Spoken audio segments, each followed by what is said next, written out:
चलिए, मैं आता हूँ राजेश जी आपके पास। हम दूसरे चक्र में वो छोटी-छोटी टिप्पणियाँ रखेंगे। वक़्त की थोड़ी-सी बाध्यता है, तो या आप अगर अगर श्रवण जी जा रहे हैं तो मैं पहले टिप्पणी उनकी ले लेता हूँ। श्रवण नहीं जी नहीं, आप राजेश जी को बोलने दीजिए। ठीक है।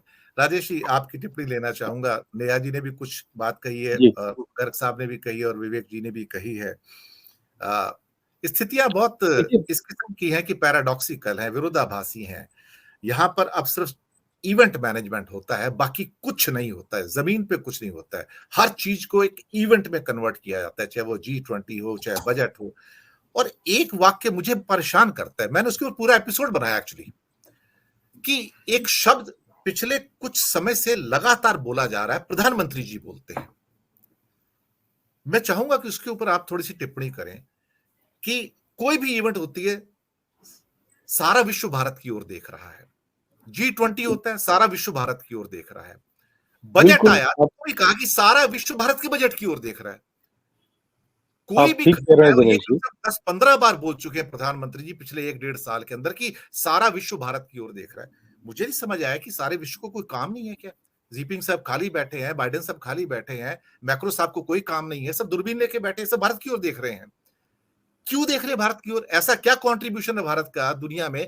कौन सी शेल्फ के ऊपर ऐसी चीज रख दी है, आइटम रख दी है, जिसके कारण भारत की डिमांड बढ़ रही है? We are just a market, that's all. वो आते हैं यहाँ पर माल बेचने को चले जाते हैं। सत्या नडेला आते हैं, वो माल बेच के चले जाते हैं। सुंदर पिछाई आते हैं, माल बेच के चले जाते हैं।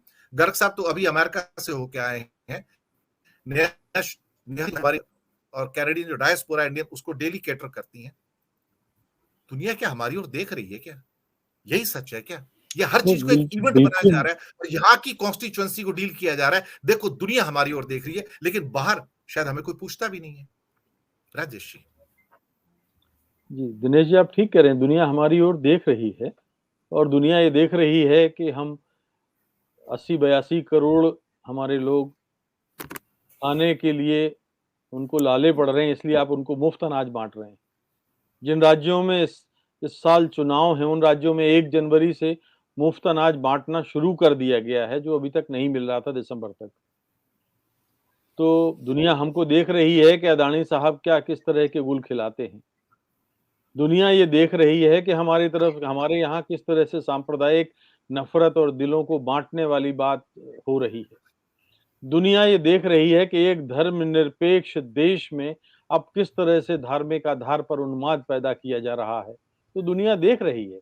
लेकिन मैं ये बात दूसरी और इसके आगे जाकर कहना चाहता हूँ, एक ही लाइन में अपनी बात खत्म करूँगा कि अब तक की हमारी चर्चाओं में जो वाक़ई जो सरकार का सामाजिक चेहरा जो नज़र आया है शिक्षा और स्वास्थ्य के क्षेत्र में, वो एक बहुत ही क्रूर, अमानवीय और विद्रूप सा चेहरा है और इस चेहरे के आधार पर कोई सरकार मतदाताओं के बीच में अगर जाएगी, तो निश्चित रूप से मतदाता उस पर रिएक्ट तो करेंगे, वो अपना अपना फैसला देंगे।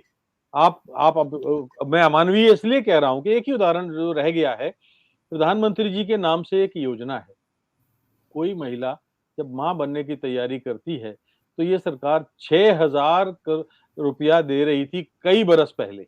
6,000 रुपया जब वो कंसीव करती है और अंतिम जन्म होने तक।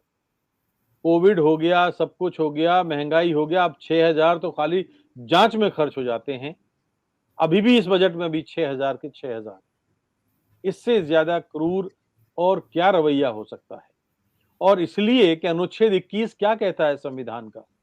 जो हमको जीने का अधिकार प्रदान करता है कि शिक्षा, स्वास्थ्य ये सरकार की संवैधानिक ज़िम्मेदारी है और सरकार अपनी संवैधानिक ज़िम्मेदारी का अगर इस तरह से उपहास उड़ाती है, खिल्ली उड़ाती है संविधान की, तो मुझे लगता है कि सरकार खुद कठघरे में है और ये इस देश के लोगों